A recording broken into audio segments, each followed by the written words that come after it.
segala-galanya. Kamu rugi, kamu hilang segala-galanya. Dunia pun akan meninggalkan kamu, atau kamu meninggalkan dunia, dan akhirat pula kita akan berjumpa dengan bermasalah.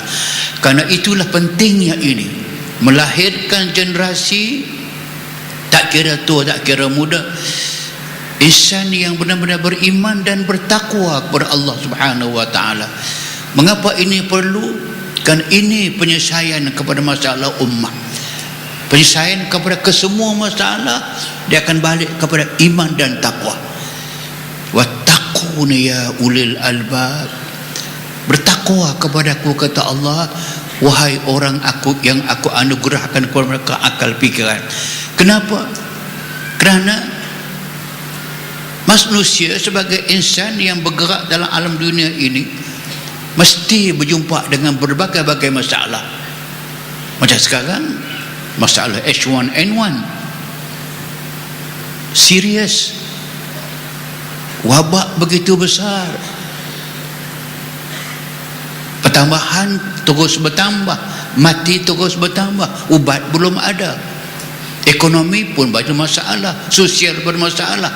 Karena itulah kita lihat sebagai contoh pendek, beriman dan bertakwa ini mempunyai signifikannya, mempunyai hikmahnya, mempunyai tujuannya yang sekurang-kurangnya. Kalau kita tengok dalam satu surah saya Quran, nama suratul Talaq, ada surah At-Talaq. Allah menyebut dalam surah ini, kalau insan itu beriman dan bertakwa kepada Allah, ada 5 ganjaran, 5 signifikan, 5 pulangan yang insan semua perlu kepada pulangan ini. 5. Satu, dalam ayat 1 sambung ayat kedua, wa may yattaqillaha yaj'al lahu makhraja. Sesiapa yang bertakwa kepada Allah Subhanahu wa taala, Allah akan anugerahkan kepadanya, kepada mereka, kepada negeri, kepada negara, makhraja, jalan keluar daripada semua permasalahannya. Penyelesaian kepada masalah-masalah hidup ini boleh selesai dengan ketakwaan yang benar. Itu janji Allah dalam surah At-Talaq.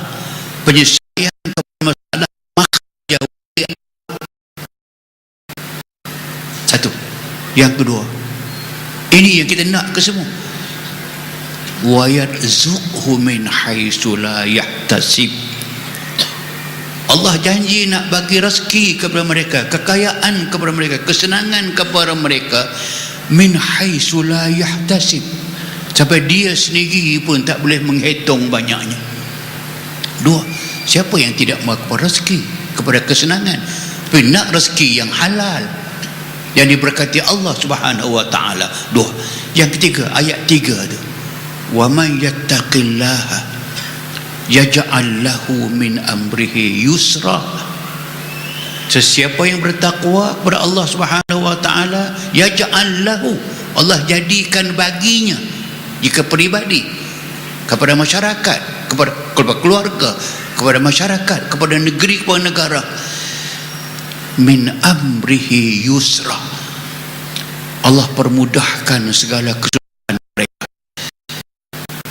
Apa yang payah Allah mudahkan, Allah berkuasa memudahkan.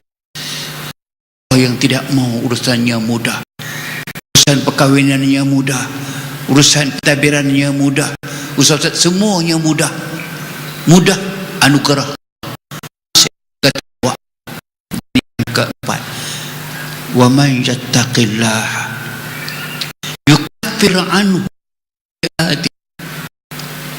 bertakwa kepada Allah Subhanahu wa taala, yukaffir anhu, Allah akan hapuskan daripadanya, Allah padam daripadanya, Allah buang daripadanya sayyi'ati, kejahatan-kejahatannya, keburukan. Allah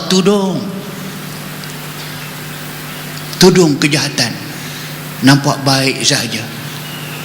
Dan yang akhir, yang kelima, ayat yang sama juga, wa yu'zim lahu ajra, Allah besarkan, Allah gandakan balasan Allah, pahala Allah kepada mereka.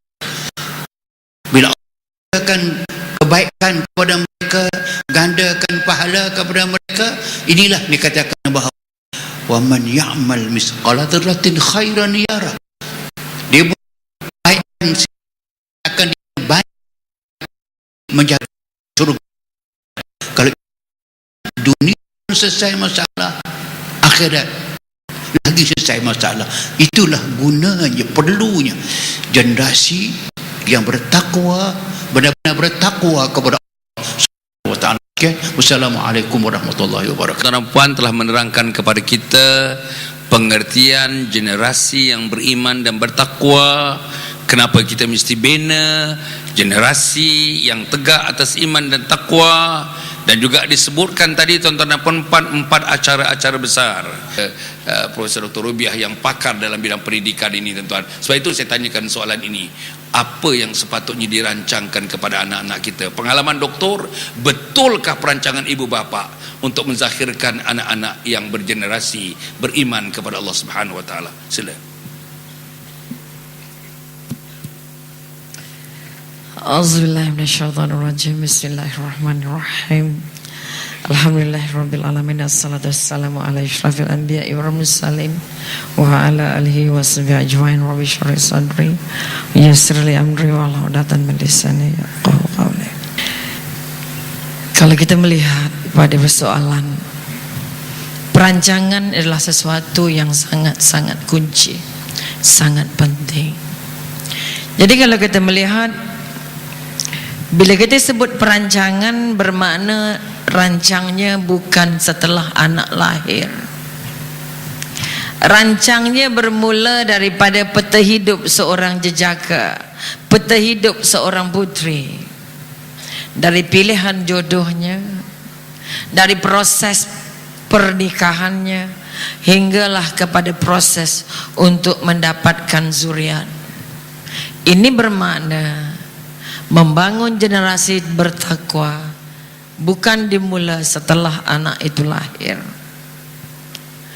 Namun begitu, apa yang tertonjol dalam masyarakat, apa yang terangkat ke permukaan dunia pendidikan, kita bercakap pasal pendidikan anak, terangkat terlalu jelas setelah anak itu masuk sekolah yang namanya tabika ke, tadika ke, yang namanya nursery ke, taman asuhan ke. Di sana kita baru terfikir. Pengalaman jalankan training dan juga ceramah. Saya semalam baru saja di sebuah sekolah, ada motivasi pelajar-pelajar tingkatan 5. Saya ambil 3 orang yang paling depan duduknya, minta dia mengungkapkan 2 kalimat syahadat. Tak mampu tuan-tuan, tak mampu anak kita. Seorang boleh dapat sekerat, seorang dapat penuh bahasa Arab, tak tahu bahasa Melayu. Akhirnya terpaksa panggil ayahnya ataupun parents yang datang bersama anak untuk bimbing, baharui syahadah kamu pagi dan petang. Artinya anak kita sudah sampai ke tingkatan 5. Dan yang berita kedua yang paling menyedihkan, 95% anak yang di depan saya malam tadi tidak lengkap solat 5 waktu.